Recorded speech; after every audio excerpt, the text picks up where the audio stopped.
Hi, good evening everyone. Sirisha, Gayatri, Jyotirmai, Venkat, Gandikota Manasa, good evening everyone. Everyone today is waiting for the class. Is my voice audible? Video is clear? Shall we start the session today? Previously, I planned the class to take in the morning itself, but due to power cut in my area, I couldn't take my class. Is everything okay? Vinod, good evening after a long time, man. Please let me know in the comment section that this audio and video is everything okay, so that we will start the session now.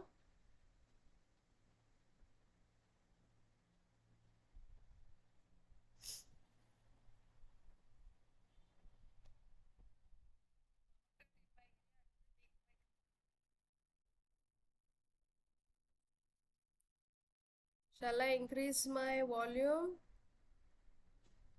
Good evening, Vinita. Is audio okay? Because previously most of them were like saying, ma'am, your audio is not clear at all. So if this audio is okay, we will start and proceed. Yeah, Monica, good evening. Very eagerly waiting for my class. Me too, very eager. I was preparing the whole day in my duty for this session, you know. Today I had this general shift. Okay, Gayatri, thanks for the confirmation. Okay. So as you guys know that the NORCET hall tickets have come, and those who are appearing for this exam na, please keep a few points in mind. You must go to the examination center by morning 6:30 a.m. Those who are I think only exam in one shift or two shifts, please confirm me. For the exam who have in the morning session, they should report by 6:30 a.m. Don't forget. You have to report there by 6:30 a.m.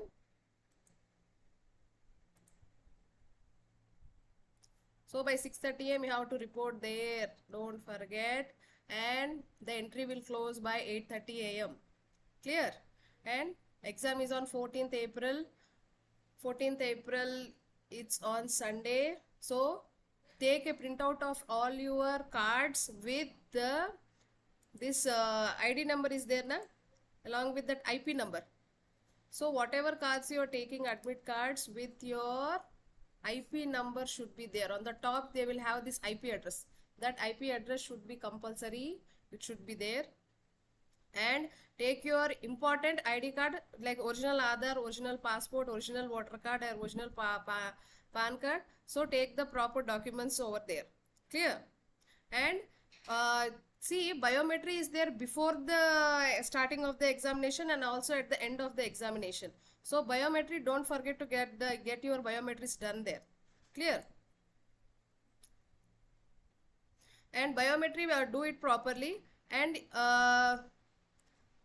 when you're taking any other photocopies or IDs, don't take any electronic gadgets over there.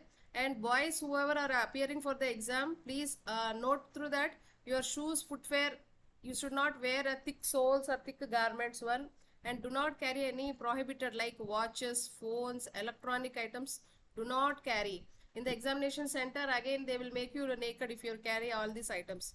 And you should not be chemically intoxicated. No alcohol consumption before and after the exam. Clear? So keep all the things in mind and go to the exam. So whatever instructions are given on your hall ticket number, please follow that properly. Clear?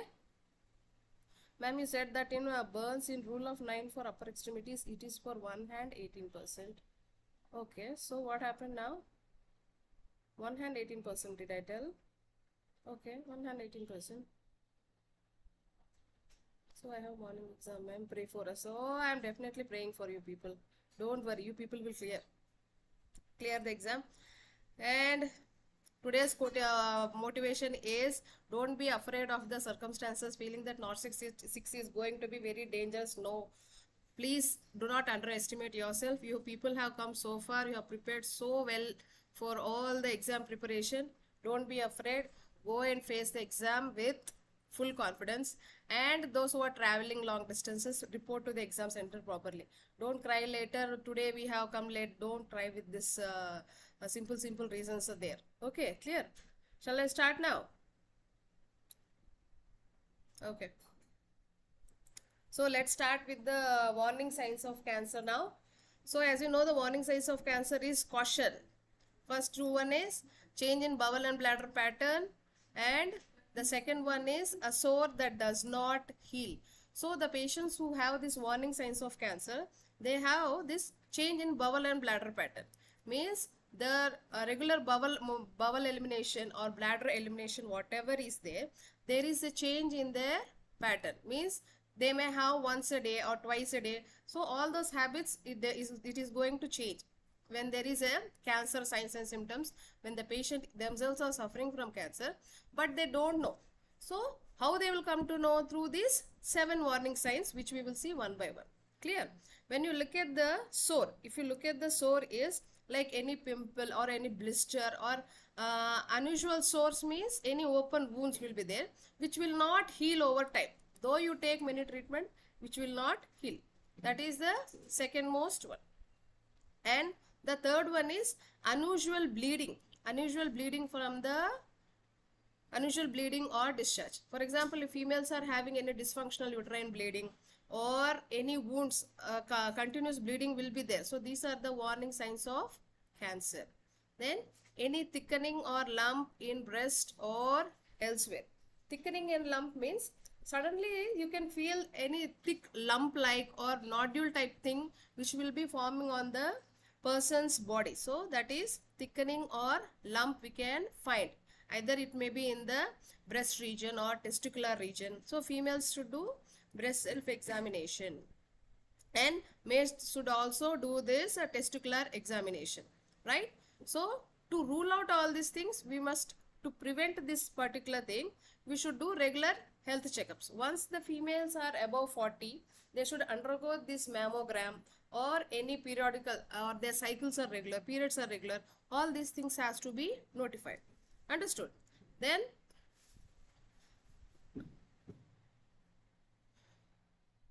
fifth one, that is indigestion or dysphagia. So the patient may have indigestion.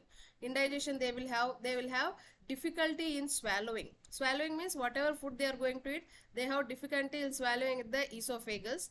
These type of signs and symptoms we will find.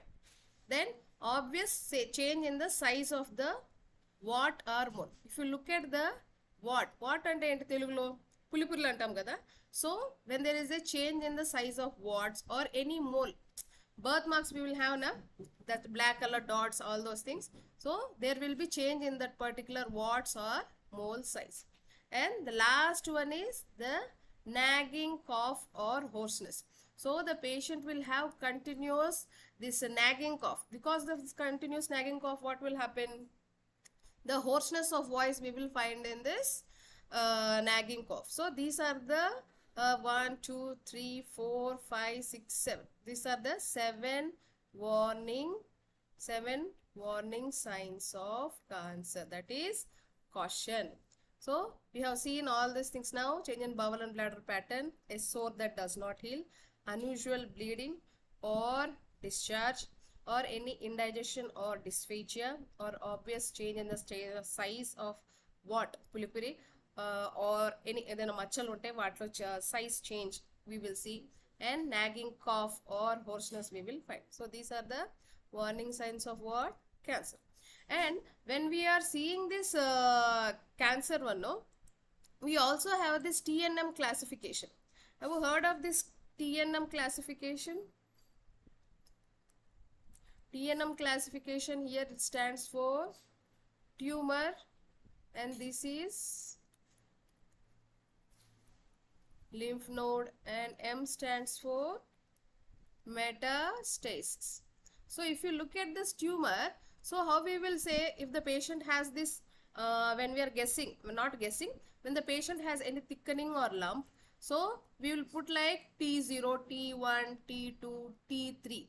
So what does this mean? So if it is T0, there is no evidence of any lump or thickening. Understood?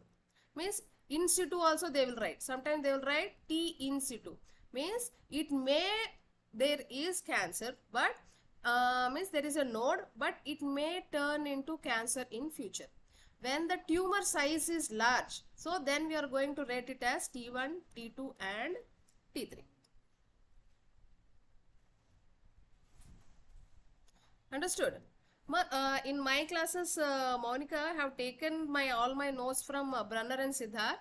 If you want to counter check, please go through Brunner and Siddharth textbook or Joyce and Black textbook. These are the South Asian edition of medical and surgical nursing. Only these books we have to follow. If you have doubt regarding this Burns formula, just go through NCLEX book. I will show you on screen now. So can you see this book here?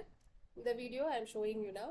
So this NCLEX book, go through this NCLEX book, and if you have any doubt regarding this, please go through the Burns formula in this so that it will clear all your doubt. Clear? Gopi, good evening. Then lymph node enlargement, lymph node involvement. So for example, if I am saying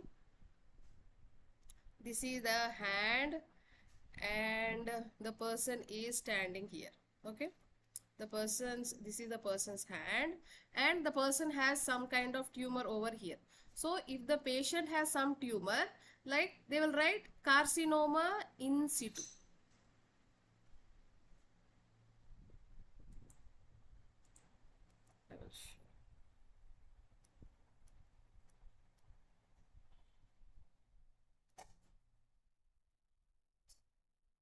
Okay, so here what we will say, it is CA in situ, like that we are going to mark. If that particular tumor size is increasing, then we are going to mark it as T1, T2, T3. Understood?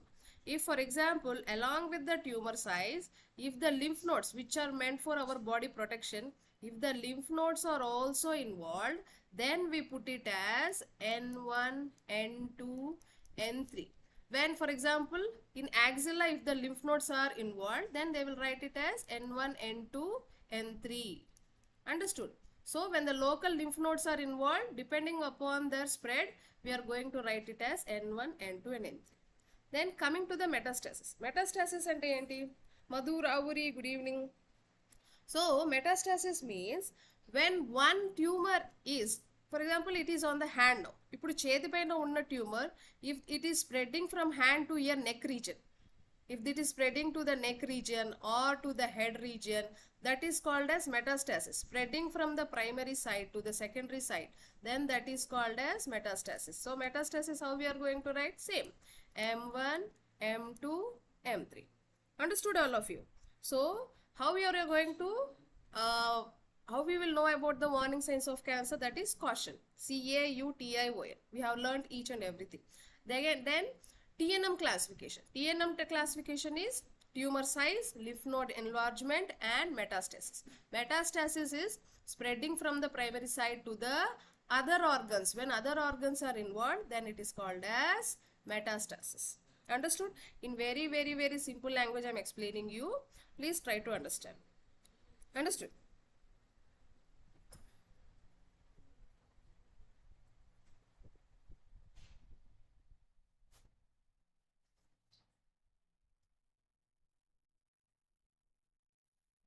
Okay. Then we will come to pain assessment. So when it coming to pain assessment, see, pain assessment is something subjective expression. Subjective expression is the patient, whoever is suffering with pain. It may be a patient or human being or an animal. When there is a pain, it is a subjective experience. But as a nurses, we are going to find how we got, what level of pain is this. So we need to assess the pain of the patient. So we have certain terminologies for that. So the pain assessment is done in the form of OPQRSTU. So here O stands for onset. So we are going to ask the patient, if the patient is having renal calculi, for suppose we are asking. So how we will ask, how you are getting the pain? అంటే ఎక్కడి నుంచి pain start అయింది.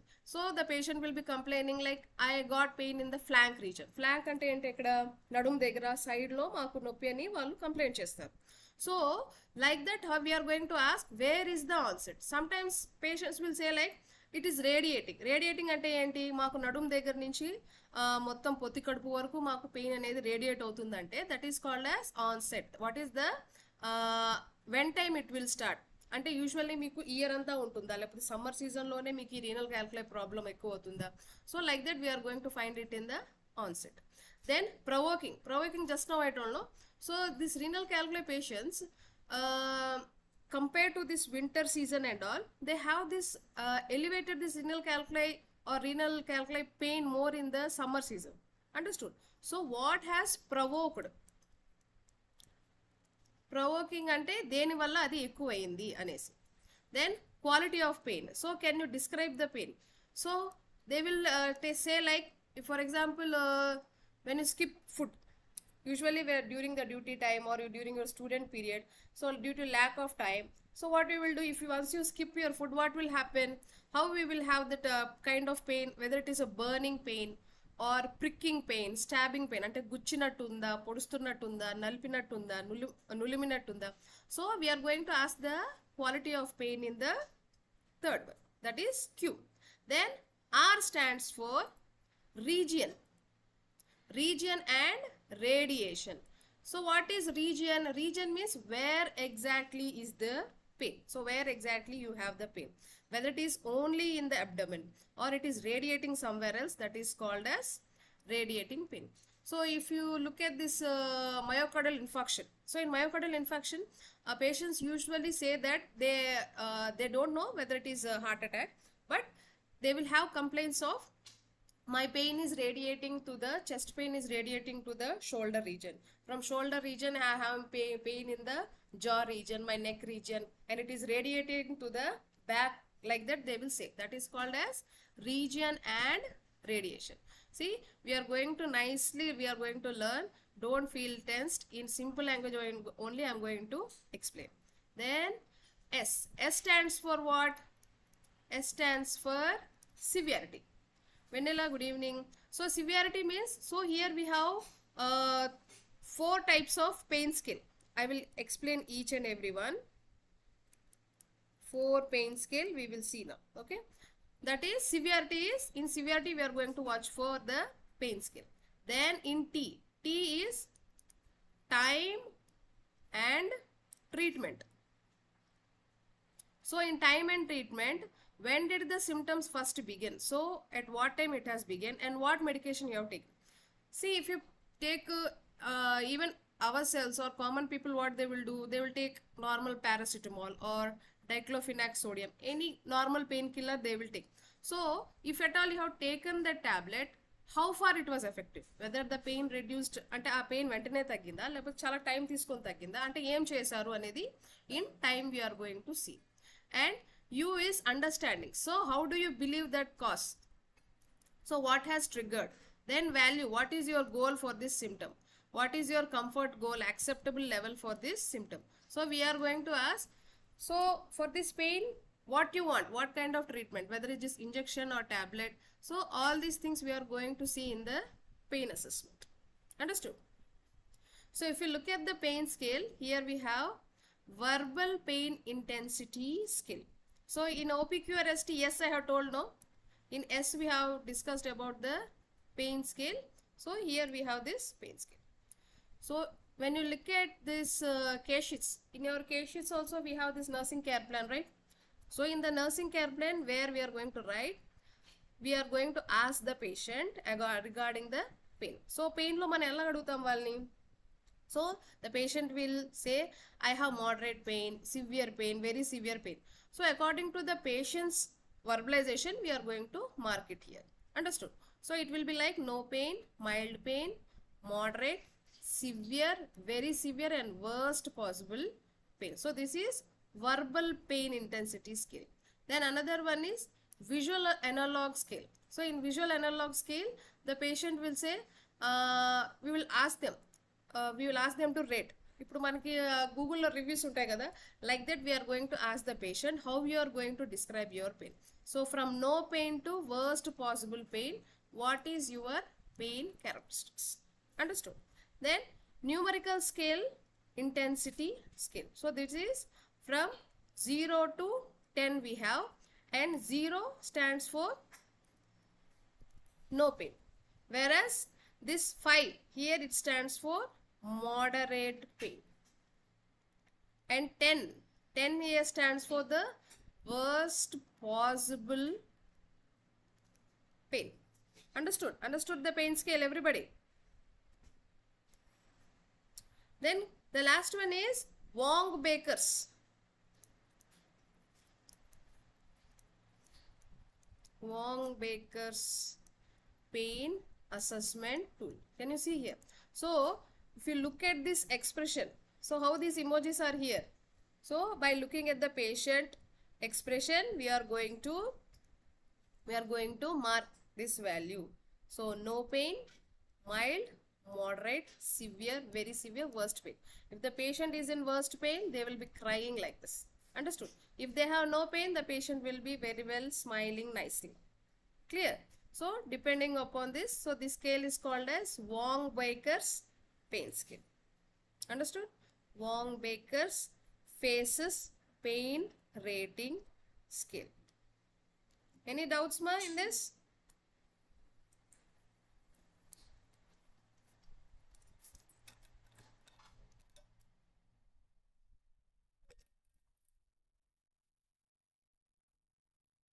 Okay. So following a craniotomy, the nurse positions a client in a semi-reclining position for which reason? So what is a craniotomy? Can you see the image here? So craniotomy, this is a craniotomy picture where they have made a hole in the skull.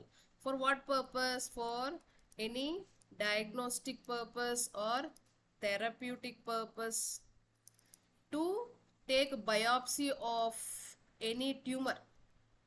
Biopsy of any tumor inside the brain. For that purpose, they are going to make this craniotomy procedure. So following craniotomy, after craniotomy, so the nurse positions the client in a semi-reclining position. So the nurse made the patient to sit in a semi-reclining position. For which reason? Why she made the patient to sit in a semi-reclining position? So this is a bed and the patient is made to sit in a semi-reclining position. The question is, why they have made them to sit in semi-reclining? So what is the purpose of the semi-reclining? To provide comfort or to promote drainage or to promote thoracic expansion or to prevent circulatory overload. I want all of you to answer this question. That is one. So you mark it like 1A, 1B, 1C, 1D. Let me know in the comment section why the nurse made the patient to sit in a semi-reclining position. Nurse ఆ patient ని ఎందుకు semi-reclining position లో కూర్చోబెట్టారు? Let me know fast.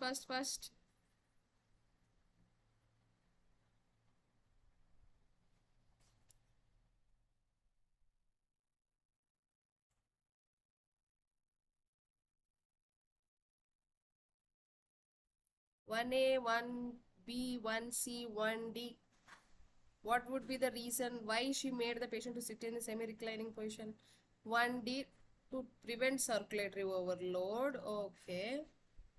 Next, Jyotirmai 1A. Okay, to promote comfort. Then others 14 members who are online, just answer.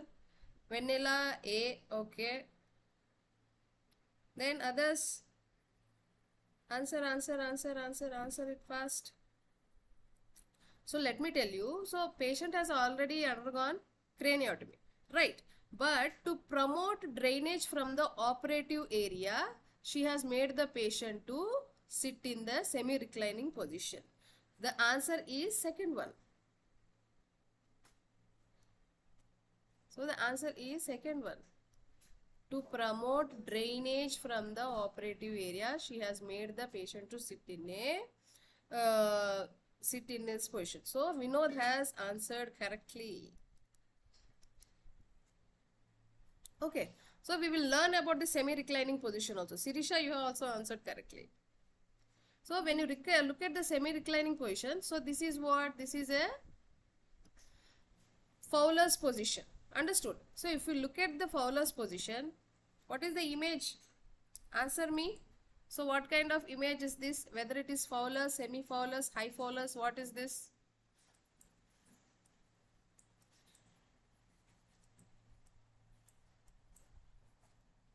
What position is this? So when you look at the Fowler's position, it has been like, if the patient is lying like this, so this is the head end of the bed, right? That is HOB, head end of the bed, and this is foot end of the bed, right? So once we look at the head end of the bed and foot end of the bed, here it has been divided into certain degrees, understood? So this is high Fowler. So the patient who is in, let me draw an imaginary line here. So 60 to 90 degrees is called as high Fowler's. High Fowler's is when the person is sitting erect. Erect, that is called as 60 to 90 degrees. We call it as high Fowler's position. Then if the patient is between, so 45 to, this is 60 to 90 degrees. Understood? When the patient, we are going to, that this is, okay. So semi-Fowler's is from 45 to 60 degrees. So 45 to 60 degrees when I am drawing this angle. So that is called as semi-Fowler's position. That is around 45 to 60 degrees. If they are asking exact value of the semi-Fowler's, then you are going to mark it as 45 degrees. If they are asking exact value of high Fowler's, it will be around 60 to 90. Exact value is 90 degree. Clear all of you? And if you look at the low Fowler's position, low Fowler's is 0 to 15 degrees from this angle. If the patient is lying on this way, if the head end of the bed to the bottom of the bed, the angle is 15 degrees, that is called as low Fowler's position. It is around 15 to 30 degrees. So if they are asking exact value, you are going to write it as 30 degrees in the low Fowler's position. Understood? So there are 3 degrees of this Fowler's position: high Fowler's, semi-Fowler's and low Fowler's. So here after craniotomy, the patient is made to sit in the Fowler's position. Clear all of you? So in the Fowler's position, we have 3 positions: high, semi and low. High is 90, semi is 45 and low is 30 degrees. Any doubts in this? Next. So next we will see the Fowler's position. So what are the advantages of this Fowler's position? It promotes, so here when the patient is Fowler's position, there will be a maximum expansion of the diaphragm. So when there is a maximum expansion of the diaphragm, the lung will have maximum breathing capacity. So that's why when the patient is on SOP, we make the patient to, we put a backrest and we make the patient to be in a Fowler's position. And it is used for NGT. What is NGT? NGT is nothing but nasogastric feeding. Nasogastric feeding in whom? The patients with respiratory and cardiac issues. Patients are there. So when we are going to give Ryle's tube feeding, at that time we are going to put the patient in this Fowler's position. Then prepare for walking. When the patient is continuously bedridden and we want to patient to prepare for walking, at that time for the walking purpose, we need to start with Fowler's position. Later they will keep both the legs down in a dangling way. So once they put the legs in a dangling way, we are preparing the patient for the walking here. Then poor neck alignment. If you look at the Fowler's position, if you are going to keep a very big pillow, what will happen? It will cause neck contracture. What is contracture? Contracture is stiffness. So to prevent the stiffness, what we are going to do? We are going to remove the pillow and tell the patient to try to maintain the posture without a pillow. Understood? So for poor neck alignment, we are going to provide this Fowler's position. And it is also used in surgeries. We are going to put the patient in this. Like any shoulder surgery or head surgery, at that time we are going to put. Then use a footboard. When the patient is in Fowler's position, we are going to keep a footboard. Why a footboard? So the purpose of footboard is to prevent foot drop. and to maintain a proper alignment of the foot. Otherwise, the foot will fall onto the left side or right side, it will fall. So, footboard has to be kept. Clear? Then, coming to the next question. So, I want to ask you people. So, when we are doing a bronchoscopy procedure on a conscious patient, here I am talking about the conscious patient. So, this is a bronchoscopy procedure. Understood? So, it is the most minimal invasive procedure. This is the most minimal invasive procedure where they are going to watch the bronchial tree of the lungs. Can you see? So, to watch the bronchus and bronchial lungs, we are going to put the patient, conscious patient I am talking, conscious patient, we are going to put the patient in either in supine or semi-Fowler's position. See, exams లో ఈ questions అడుగుతారమ్మా, patient ని మీరు supine లో పడుకోబెడతారా, సెమీఫాలోస్ లో పడుకోబెడతారా అంటే, patients during bronchoscopic procedure, if the patient is conscious, we're going to put the patient in a supine or semi-Fowler. If to be exact, semi-Fowler's position. Clear? Then after the procedure, so once the procedure is done, we have taken the samples, ball samples. Ball is nothing but bronchoalveolar lavage. Bronchoalveolar lavage. Once it is done, so what we will do? So after the procedure, how we have to make the patient to sit? So after the procedure also, the patient will sit in semi-Fowler's position. Understood? In a conscious patient, before bronchoscopy, after bronchoscopy, before bronchoscopy, supine or semi-Fowler's. To be exact, semi-Fowler's. Then after the procedure is semi-Fowler's position.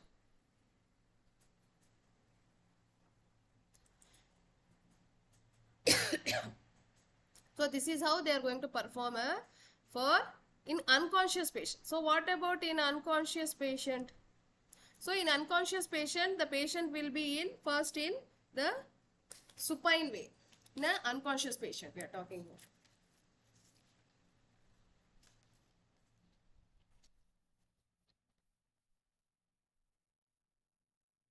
So in an unconscious patient also, the head end of the bed will be around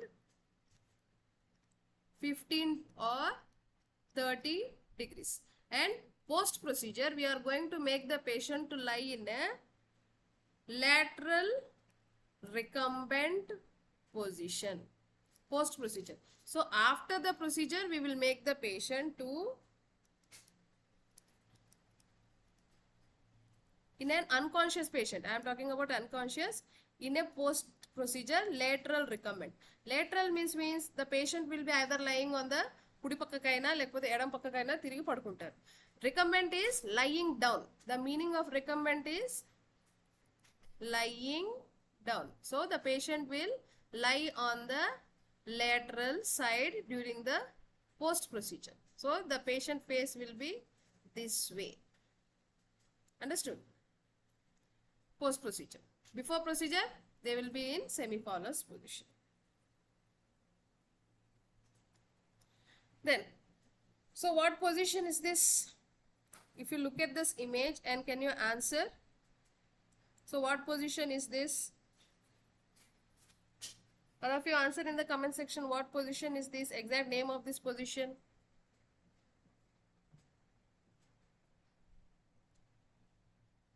Answer.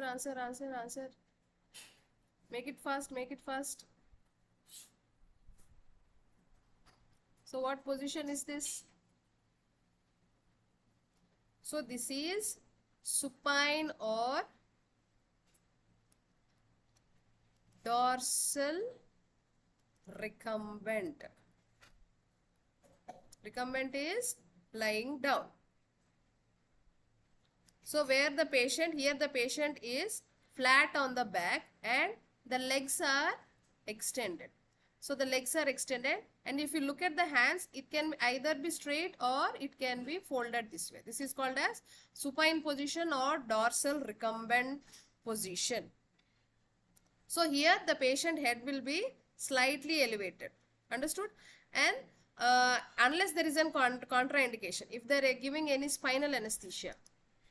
So in spinal anesthesia, if it is contraindicated, at that time we are not going to put the patient in a supine or dorsal recumbent position. Then next one. So what is this? So what is orthopnea? So what kind of position is this? Answer. So if you look at the orthopnea, the meaning of orthopnea is the patient will not be able to breathe when the patient is lying down. So when the patient is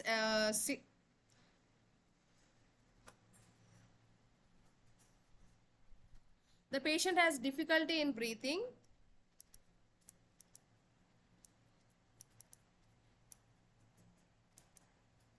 Difficulty in breathing in lying down position. Understood? So orthopnea words, this is a ortho, it's a Greek word. This is a Greek word. So it means upright. Ortho means upright or erect. Upright or erect. Upright. Understood? So ortho means upright or erect. Penic means it is sitting position or breathing. Penic stands for breathing. So this is a Greek word. Ortho stands for upright or erect position. Penic means it is breathing. So the patient is having difficulty in breathing in upright position. At that time we are going to provide a cardiac table or overhead table. So this is the cardiac table or overhead table once we provide. So when the patients lean forward, it will prevent the breathing problem. So this is a orthopneic position. Understood all of you? Next. So why this orthopneic position or tripod position is used? It provides maximum lung expansion. It will provide maximum lung expansion because it will provide maximum chest expansion, and it also helps in exhaling. So usually when we are doing this procedure like a pleural effusion procedure, we will make the patient to sit on the edge of the cot and the legs down.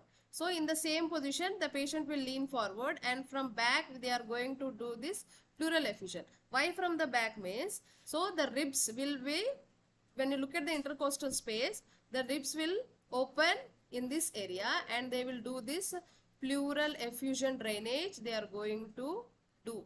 Understood? So this position is also used in that procedure. Then prone position. So in the prone position, if you look, in the prone position, the patient is completely lying on the flat surface with the hands, abdomen and the legs touching down. And if you look at this prone position, here they are supported with pillows. Understood? Why they are supported with pillows here? ఇప్పుడు pillows మనం ఎందుకు పెట్టామంటే పేషెంట్కి అక్కడ ఏమైనా pillows పెట్టకపోతే it will cause due to gravity it will cause lordosis, and it is completely contraindicated when the patient is already having this back pain issue. In those patients, this particular position is completely contraindicated. So this position name is, so this is prone position.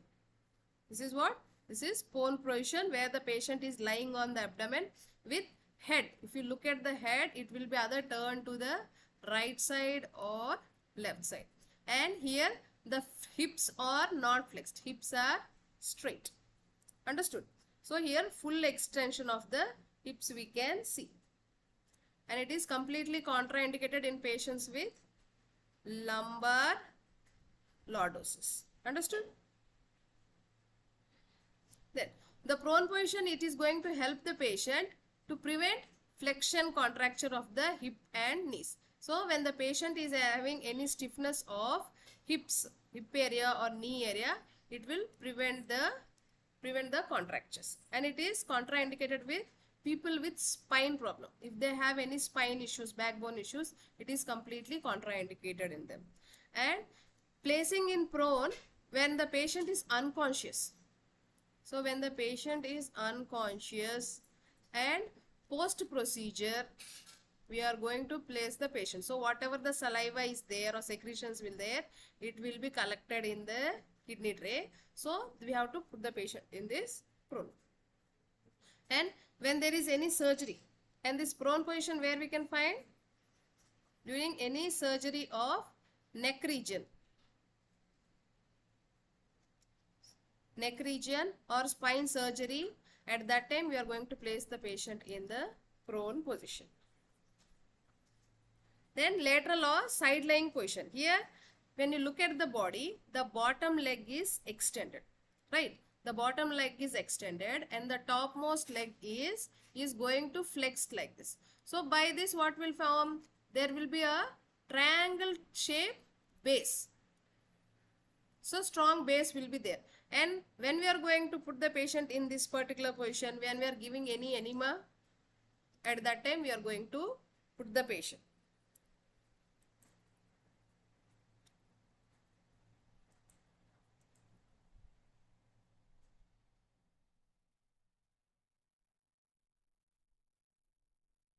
So it has a greater stability and balance. So this position name is lateral or side lying. Lateral or side lying. Clear? So it reduces lordosis and promotes good body alignment. Understood? And students who are appearing for exams, keep in mind, most of you are preparing for like very difficult part. You are preparing very well. See, when it coming to the basics, you should also know the basics of every value, I am saying. So not only the difficult part, in exams most of the time they are asking the basic value. So how you are going to make the patient to give enema? So in what position is the patient is going to lie? If the patient is having shortness of breath or breathlessness, in which position you are going to keep the position of the patient? If you are doing any surgery of the neck region or the head region, in which position you are going to keep the patient? So try to learn the basic things, not only the highest difficult part. Basic things only they are going to ask in the exam, right? So in this lateral position, so the complete, if you look at the weight distribution, it is going to be on the scapular region, back of the scapula and near the hip region, and the weight will be on this iliac crest region and on the greater trochanteric region. Here the weight distribution is near this area. Understood? And the side lying position, it is going to relieve pressure on the sacrum. Sacrum is when the patient is having any paraplegia, or when the patient is having paralysis below the neck or hip region. At that time, if the patient is lying in lateral or side lying position, it is going to take out the pressure from sacrum region and also from the heels. Understood? And if you look at the body weight distribution, the patient is in triangular way. The legs are in triangular way. So evenly the weight is distributed. And to put the patient in this position, we need the patient with support with pillows here. Can you see the pillows? Then what position is this? So this is Sims position. So in this Sims position, this is a combination of prone and lateral side lying position, Sims position. Why? Because if you look at this bottom hand, it is located on the bottom posterior side, this hand. It is not in the front. And whereas the other hand is supported over the pillow.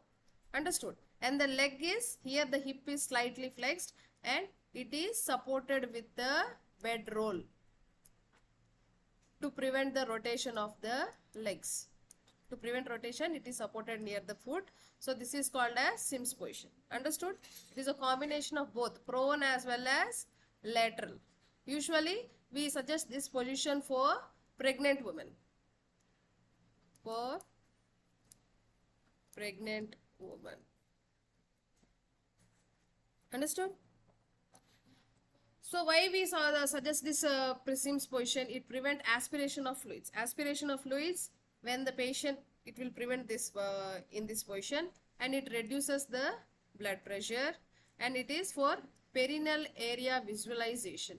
When they need to visualize the genital area, perineal area, for that purpose we are going to put the patient in this way, and it gives a maximum comfort for pregnant women. And to promote this particular position, we need maximum number of pillows. Can you see here? Below the head, hand, legs, and near the foot. Then what position is this? So this is lithotomy position. So here in lithotomy position, the legs are put in the stirrups and the back is straight way. Here the back and hips, knees are flexed. So these are flexed. So this is maximum. It is used for the, in females, for vaginal examination. For vaginal examination they are going to use, and for childbirth process we are making the patient to lie in this lithotomy position. So again, this lithotomy position has different variations. It is like low, standard, high, hemi. So there are different types of lithotomy positions are also there, depending upon the flexion of the legs to the table. Understood? If this is the table, if their legs is there, so like that, there are different variations in the lithotomy position. So in these different positions are low lithotomy position, standard lithotomy position, hemilithotomy, exaggerated lithotomy, and high lithotomy position. Understood?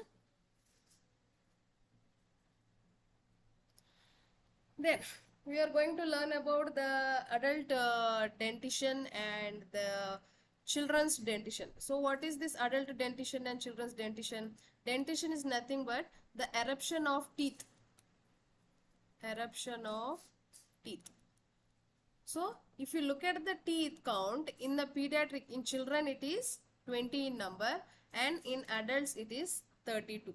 So the pediatric, the children's teeth are also known as deciduous teeth,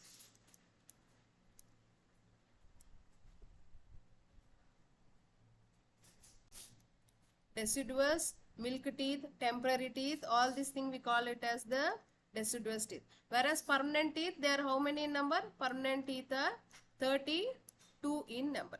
If you look at this dentition formula, so the dentition formula is like this way. Understood? So the dentition formula is, in children there is 2 incisors.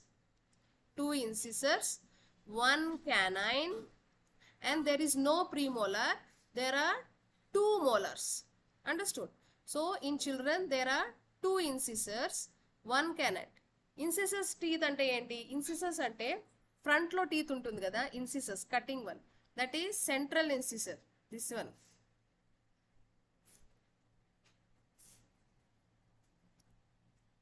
So ఈ front లో teeth ఏదైతే ఉంటుందో, ఈ front teeth, this is called as central. These 2 is called as central incisor. And here this one, this is called as the lateral incisor. Understood? So these are meant for cutting purpose, front 4 teeth.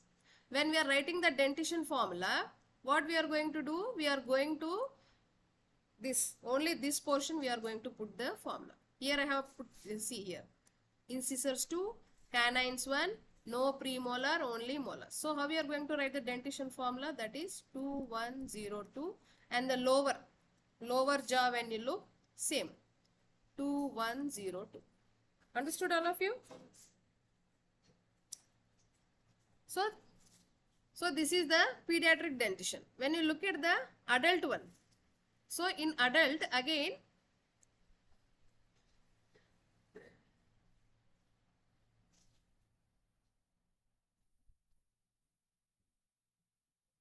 if you look in the adult, so in adults we have two incisors. This is central incisors. This is two incisors and one canine. Canine is for tearing the food. And two premolars. How many two premolars? Premolars what they do? Premolars ante enti? Food ni grind chesede premolars. Manam tintunna food. For example, మీరు ఇప్పుడు Apple తింటున్నారు, జామకాయ తింటున్నారు. So food ని మీరు ముందుగా కొరికే పళ్ళు వచ్చేసి ముందర పళ్ళు, ఇన్సిసర్స్ పళ్ళు. వెనకాల గ్రైండ్ చేసే పళ్ళుని ఏమంటాం మనం? మోలార్స్ ఇంకా ప్రీమోలార్స్ అంటాం. సో మనకి ప్రీమోలార్స్ అడల్ట్స్కి ఎంత ఉంటాయి? 2 ఉంటాయి.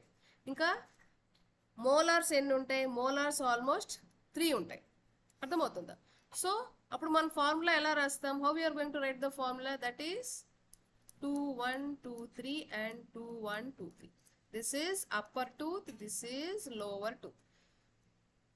Understood? In sometimes during examinations what they will ask, so in children in 6 months infants, which teeth comes first? It is lower central incisor. So the bottommost teeth.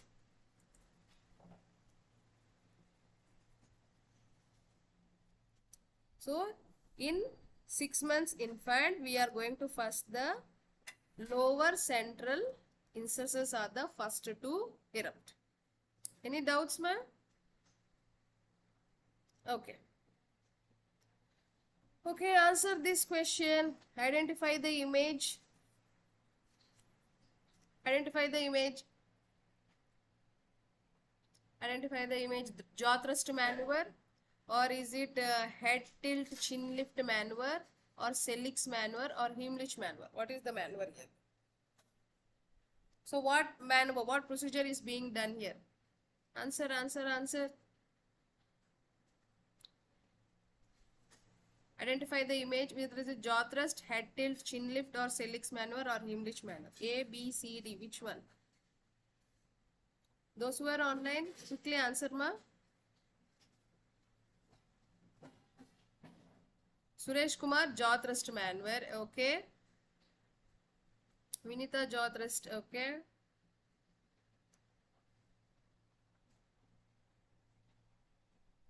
Head tilt and chin lift. Emmanuel Grease Church. Okay. Head tilt and chin lift. Then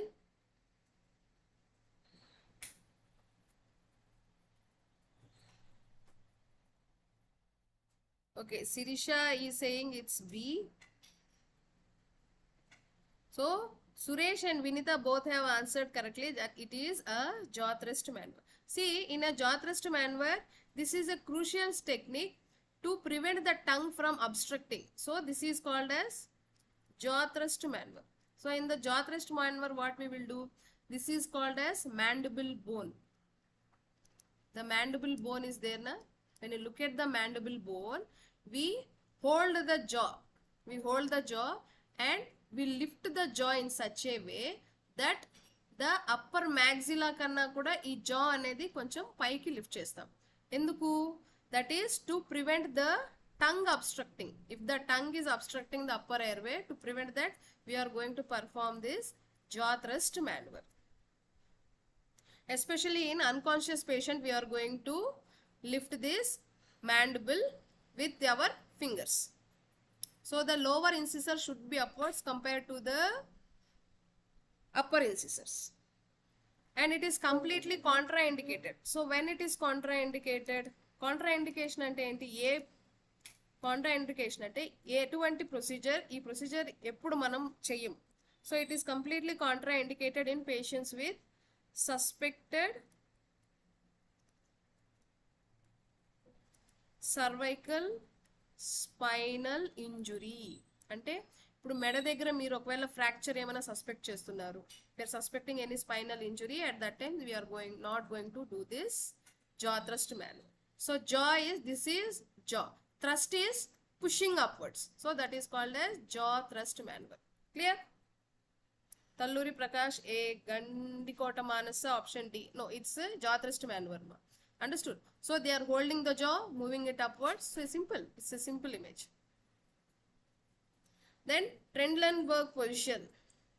So this is a Trendelenburg position where the head end of the bed is 30 to 45 degrees. It is a lowered. Understood? And usually we give this position for the patients with hypovolemia. Hypovolemia, for shock patients, we are going to put the patient in Trendelenburg. But there is also some theory saying that when the patient is in hypovolemia, we are going to just elevate the legs. Understood? So Trendelenburg position is also provided, and also sometimes we are just going to hypovolemic shock, only we are going to elevate the legs. Understood? Here all the body is extended and the head is placed over the pillow. And Trendelenburg position, it is normally used in hypotensive patients, and it also provides postural drainage. When we are, any lung secretions are there, for example, any lung secretions we want to bring it out, at that time we are going to put the patient in Trendelenburg position. Then reverse Trendelenburg. So this is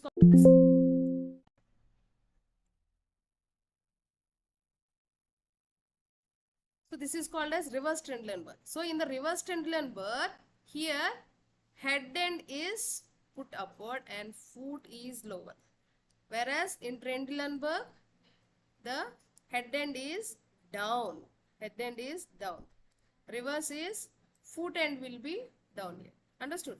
And this is mainly used in which procedure? Means when the patient has a hiatal hernia, or when there is a gastroesophageal reflex. When any surgeries of this hiatal hernia, at that time we are going to put the patient in reverse Trendelenburg position. So the hiatal hernia condition is, this is a normal diaphragm. Understood? And this is the stomach. In hiatal hernia, what happens? One portion of the stomach is protruding out of the diaphragm, and here it is. And whatever the gastric secretions are there na, ఇక్కడ ఏవైతే gastric secretions ఉన్నాయో అవన్నీ మనకి patient కి గ్యాస్ట్రోఎసోఫేజియల్ GERD గ్యాస్ట్రోఎసోఫేజియల్ reflux disorder.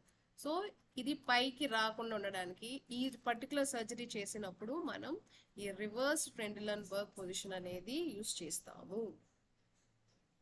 Understood?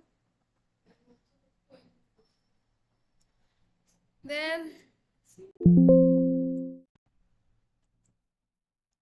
this is knee chest position. My knee chest position is also known as genupectoral position. This is also known as genupectoral position. This is a side lying knee chest position, and this is a prone knee chest position. Prone knee chest position. So in prone knee chest position, it is mainly used for any rectal surgeries or hemorrhoid surgeries. At that time we are going to put this patient, or when there is umbilical cord prolapse in pregnant women, when there is a cord prolapse, to prevent the pressure of the gravid uterus on the umbilical cord prolapse, at that time we are going to put the patient in this knee chest position. This is a prone knee chest position, and this is a side lying knee chest position. This position, knee chest position, is mainly used for sigmoidoscopy, and this sometimes the patients are embarrassing. Patients చాలా time ఇది embarrassing గా feel అవుతారు. చూసి మనం దీన్ని ఇవ్వాలి. ఇంకా gynaecological ఇంకా రెక్టల్ ఎగ్జామినేషన్స్ కి మనం we're going to use this knee chest position. Then this is jackknife position or Kraske, or this is called as Kraske position. So jackknife position or Kraske position antaru dini. So if you look at this old movies na, where we will find a knife, usually thieves దగ్గర ఉంటాయి చూడండి, దొంగల దగ్గర పెట్టుకుంటారు కదా, ఆ knife దాన్నే ఈ జాక్ నైఫ్ పొజిషన్ అంటారు. So in Jack knife position the hip is flexed this way. Understood? It is mainly for the surgery involving of anus, rectum, coccyx, any back or any adrenal surgery we are going to. So any anus, back or adrenal coming to any surgeries here, we are going to put this patient in jackknife position. So one more motivation quote for the aspirants. See, recently I have come across this news where one Zomato boy who's preparing for this his UPSC exam, what he did, while he is already delivering his food, and in order to prepare for his UPSC exam, that boy is playing the UPSC videos from the YouTube, and he is listening to his classes along with his food delivery. He is doing food deliveryతో పాటు తను ఏం చేస్తున్నాడు, ఈ క్లాసెస్కి UPSC క్లాసెస్కి కూడా తను prepare అవుతున్నాడు. అర్థమవుతుందా? So this is the biggest motivation. So those who are applying for this appearing for NORCET, please don't be afraid. Bravely you go and write the exam. Understood? Then identify the procedure.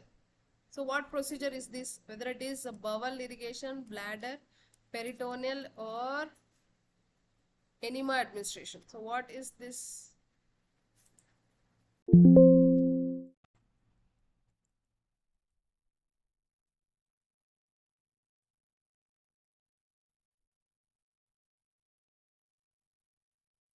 Answer. Those who are online, please answer, ma'am.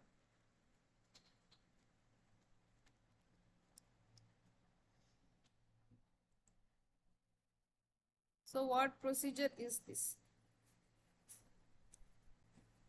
Identify the procedure. Here you can see the image.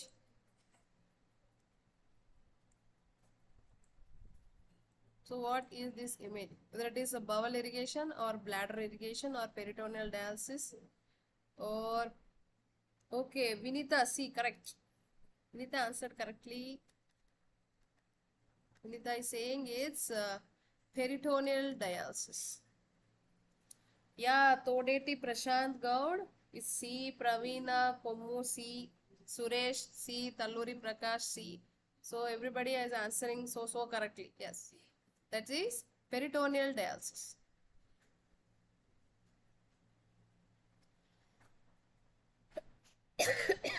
Okay. Now identify the image. So what is this? Identify the image, whether they are checking the response or it is a jaw thrust maneuver or Heimlich maneuver or it is head tilt, chin lift maneuver.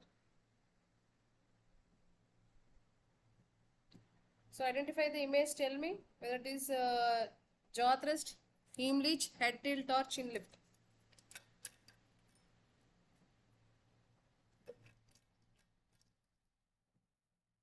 Yeah, exactly. Vinita, Malli, Suresh, iddu correct ga answer chesaru. So it is head tilt and chin lift. So here can you see? So this is head tilt and chin lift. So this is head tilt and chin lift to any upper airway obstruction. To prevent that, they are going to give this procedure. So gently on the victim's forehead, when the victim is unconscious, gently you are going to just tilt the head backward and just lift the chin.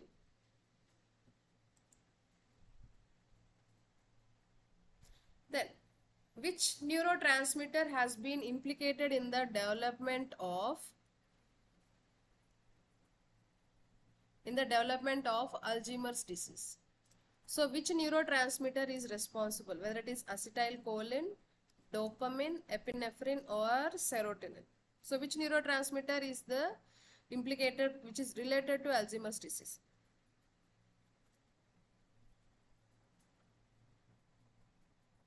So a disease ki sambandhinchindi, whether it is acetylcholine, dopamine, epinephrine or serotonin. Sadhya's world is also answering. Suresh is saying dopamine. Okay.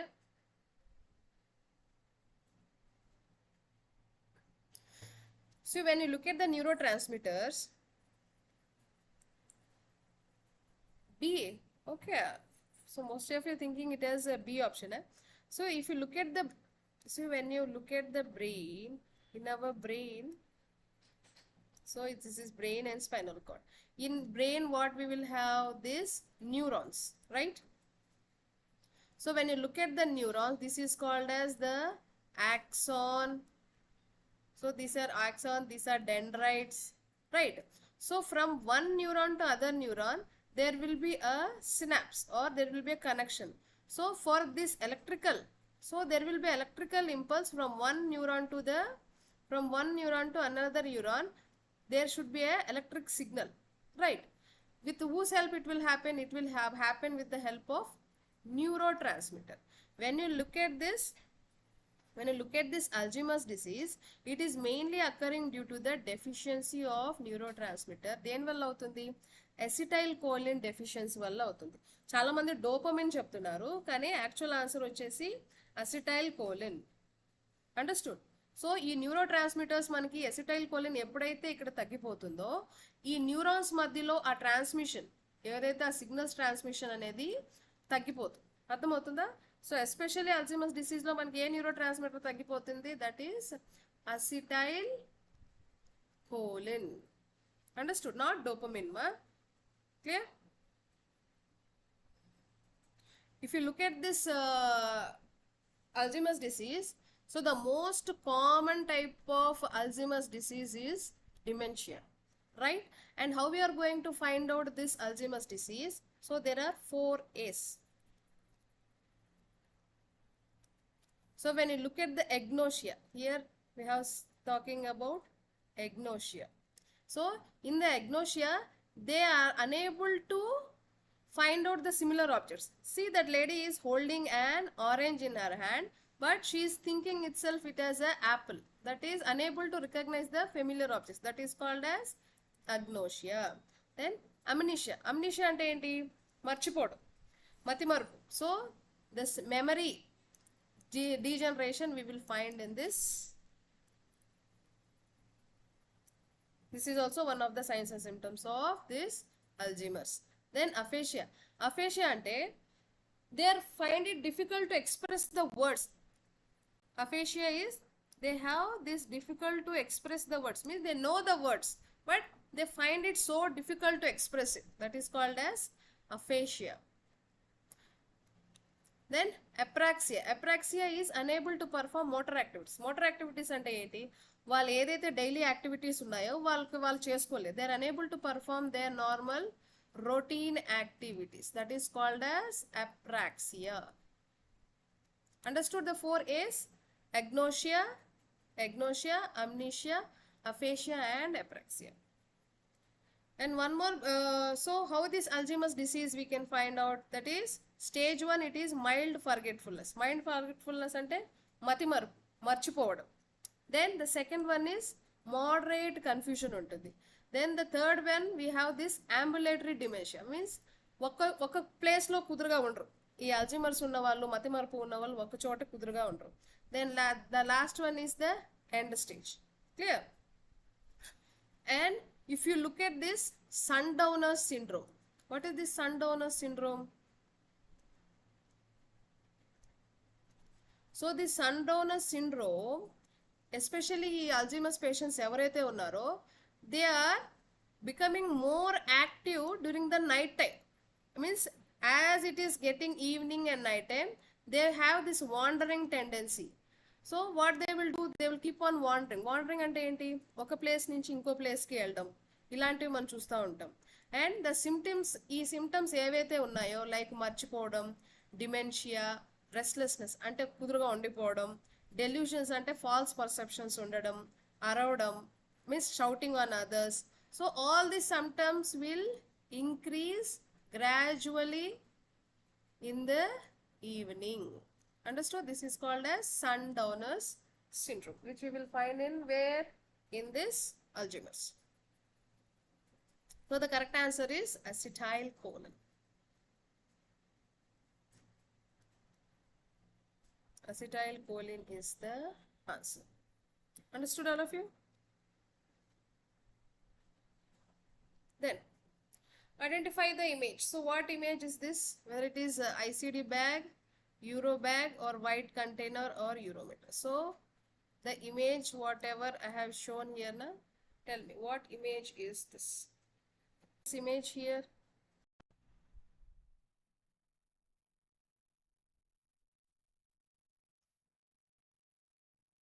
That is ICD bag. It's not.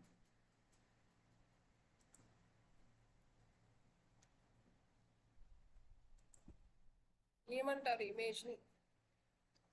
ICD, Euro, white container or Urometer? Which one?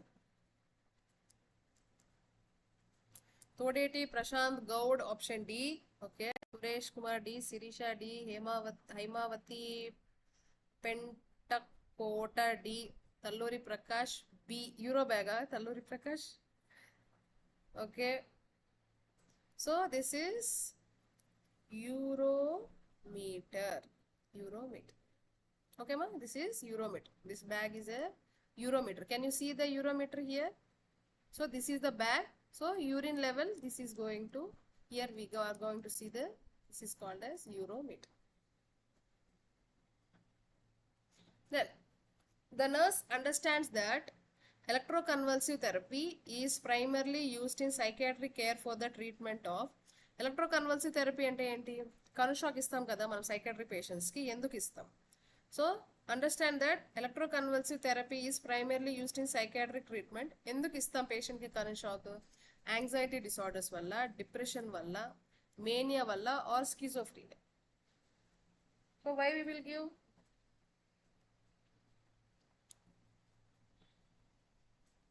So the nurse understands that electroconvulsive therapy is primarily used in psychiatric care for the treatment of anxiety, depression, mania and schizophrenia. But those who have come so far listening to my class, don't forget to like my channel, subscribe my channel and share it in all your nursing groups, whether let it be your classmates or anybody. Please share in all your groups so that they also listen. Valandaru kuda vini benefit avutaru. So Haimavati is saying is schizophrenia. Okay.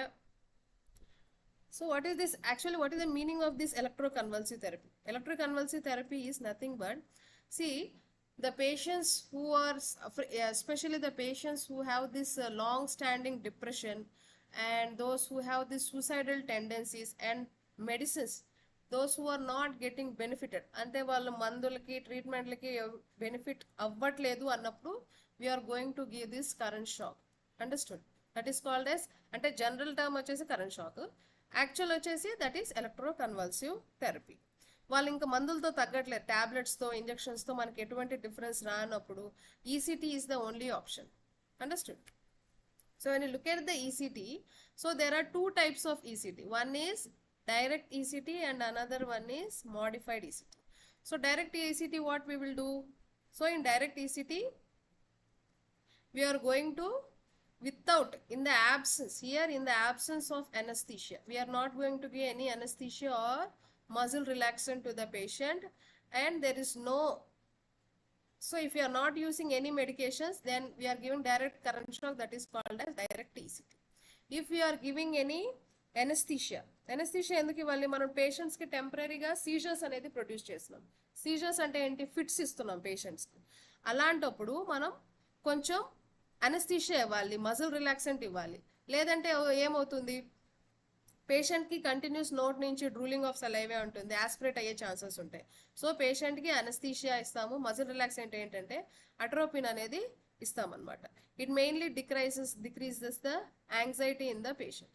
Usually ECT ఇచ్చిన తర్వాత patient usually they don't even remember what has happened. amnesia will be there. Understood? And placement of the electrodes. If the person is right-handed person, if the patient is a right-handed person, means dominant hand, ఇప్పుడు మీరు కుడి చేత్తో తినడం, కుడి చేత్తో రాయడం ఇలాంటి పనులు చేసినప్పుడు రైట్ హ్యాండ్ డామినెంట్ పర్సన్ అయితే ఆ పేషెంట్కి మనం రైట్ సైడే మొత్తం రెండు పెడతాం. That is called as, when the patient is dominant on the right hand side, both the electrodes we are going to place it on the same side, that is near in the temporal region and on the head. Understood? This is unilateral approach. And if the patient is a left-hander, Same. We are going to place it on the head or on the left side. Understood? Bilateral approach is where we are going to place both the electrodes when we are drawing imaginary line. If this is eyes and this is ears, we are going to draw an imaginary line from outer canthus of the eye to the tragus of the ear. Just 1 inch above, we are going to place these electrodes. Understood? When we are placing this electrode, that is called as bilateral ECT. Understood the types of this ECT? Unilateral and bilateral approach. Then important, very, very important points to remember in this ECT. So first ECT was performed in 1938 by Italian psychiatrist. His name was Serletti and Bini. It was started in Rome region. And around how many volts? Very, very important points. This is. So around enta voltage use chestaru ante 70 to 150 voltage they are going to give. And ECT, ఈ current session అనేది ఎప్పుడు ఎంతసేపు ఇస్తాము? It is around 0.3 to 0.7 seconds.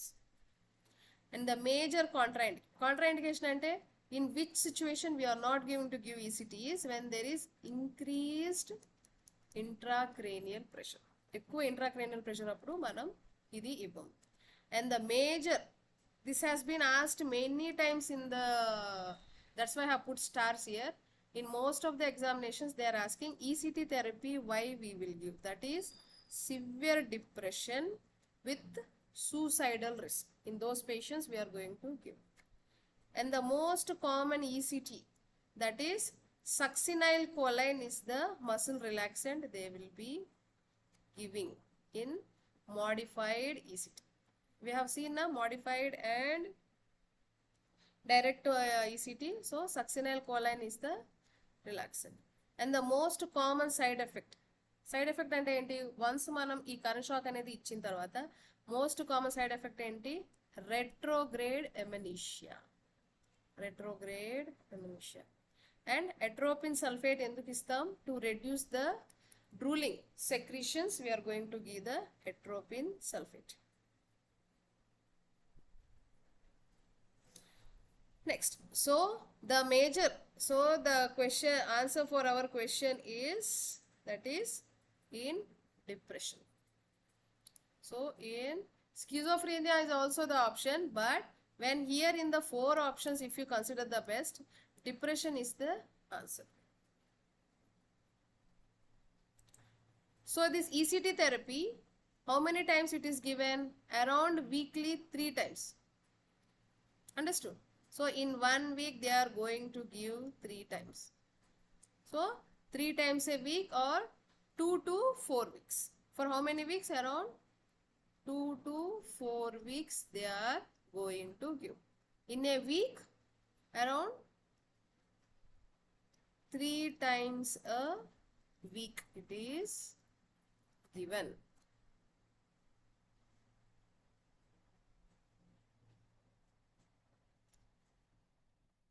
Okay, identify the image. So what is this image?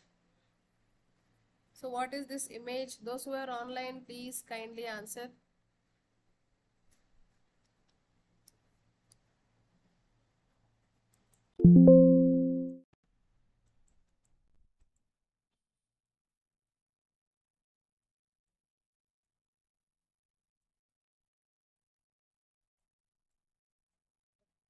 What is this? So this is buckstraction. You are saying it is buckstraction. Krish K says it is buckstraction.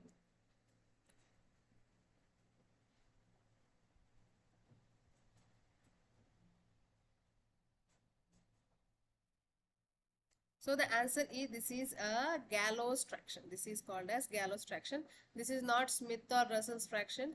This is a Gallows traction. See, in the Gallows traction, when the baby has this hip fracture at that time, that is usually in 2 to,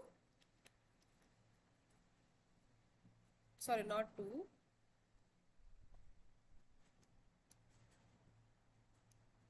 So the children between the age group of 0 and 18 months, and those who are up to 15 kgs, children, those who are up to 15 kgs, this kind of skin traction, that is Gallow traction. This is called as Gallow traction. And when the baby is going to eat or feed, at that time the baby will sit. Rest of the time it will be, the baby will be made to be in this position, especially in babies with hip dysplasia, in hip dysplasia condition.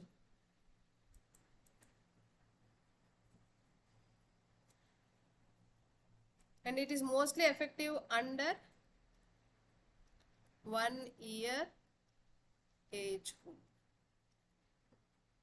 Understood? Okay. Then you are assigned to provide the care.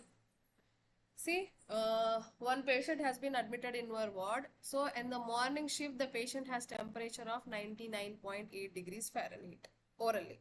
While in the evening shift, the patient temperature is around 103 degrees Fahrenheit. So the patient fever is what? Whether it is constant, intermittent, relapsing or remittent fever. Which kind of fever is this? So if you look at the types of fever, the intermittent fever, it will be like not much difference, only 2 degrees of difference will be there in the morning and the evening. When you look at the intermittent fever, so there will be temperature difference, means there will be regular interval, the temperature will be vary from 3 hours to 3 days. And it is mainly due to the infection.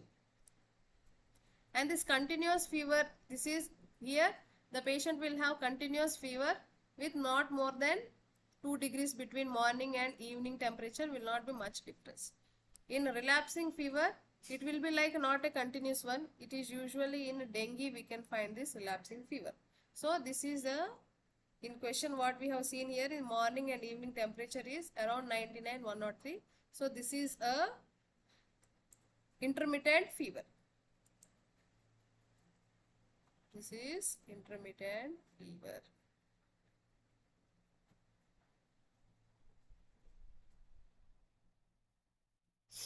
Okay. Identify the normal oral adult temperature. So what is the normal oral adult temperature?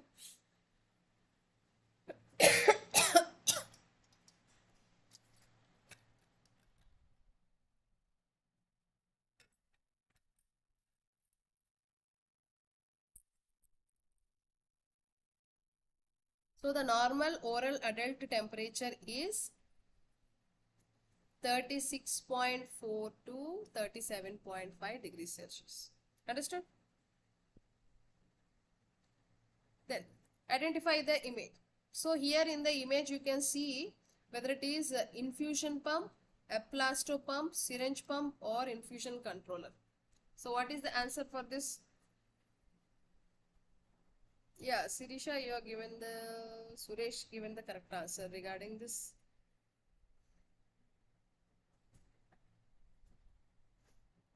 Identify the image. So what is you are going to see, what is that you are seeing in this image? Suresh Kumar C, Haimavati C, Krish C. Yes, this is syringe pump. So this is a syringe pump. So these are the parts of the syringe pump where we are going to place, especially when we are going to administer any medicine, slow administration, at that time we are going to place the syringe here and we are going to adjust whether it is 0.5 ml or 10 ml per hour, everything we are going to adjust here. And this is the plunger and we are going to keep it this way.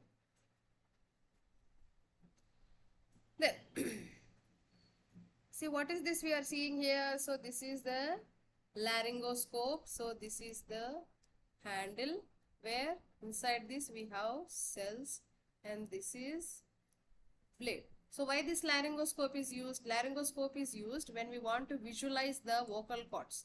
So when we want to intubate process, for intubation process, at that time when we want to visualize the epiglottis, any obstruction, at that time we are going to put this laryngoscope. So these are the blades. When you look at the laryngoscope, there are two kinds of blades. ఎన్ని రకాల blades ఉన్నాయి? ఒకటి Macintosh, ఒకటి Miller. Macintosh blades are curved in nature. Understood? Miller blades are straight. Miller blades will be straight in nature. Understood? Macintosh and Miller. So if you, in pediatric cases, when we want to visualize this one, this Miller will help. When you want to visualize the epiglottis, when we want to move the tongue and we want to visualize the larynx, at that time this is helpful. For intubation process, at that time this is helpful. So here is one video regarding this.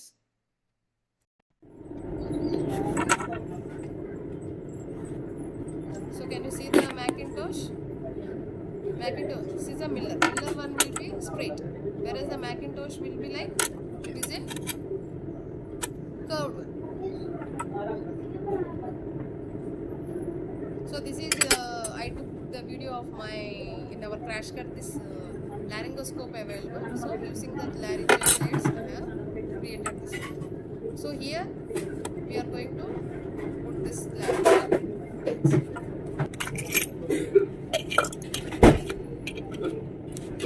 So this is the place we are going to keep the cells inside.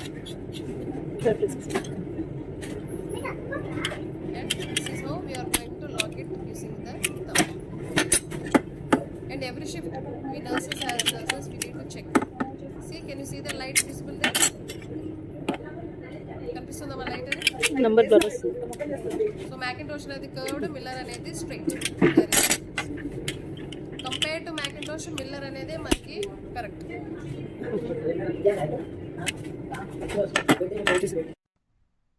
So understood?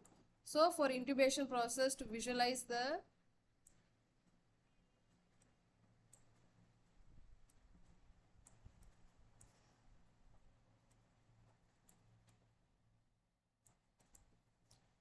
so this is the, so here we have this light device. So with the help of this we are going to visualize. Understood? This is the ET tube.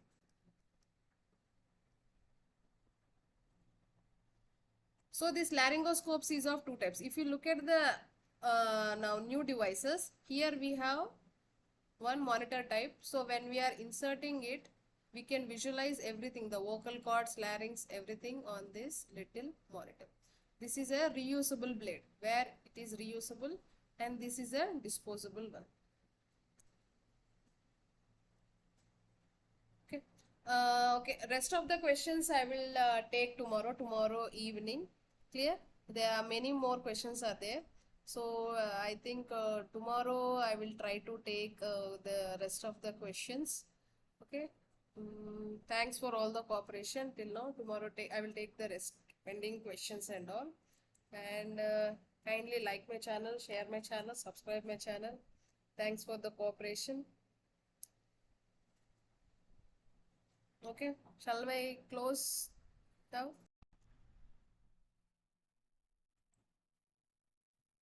Thank you all of you. Tomorrow again evening I will come back. Tomorrow I will take the live session. We will meet tomorrow. Okay, clear? All of you.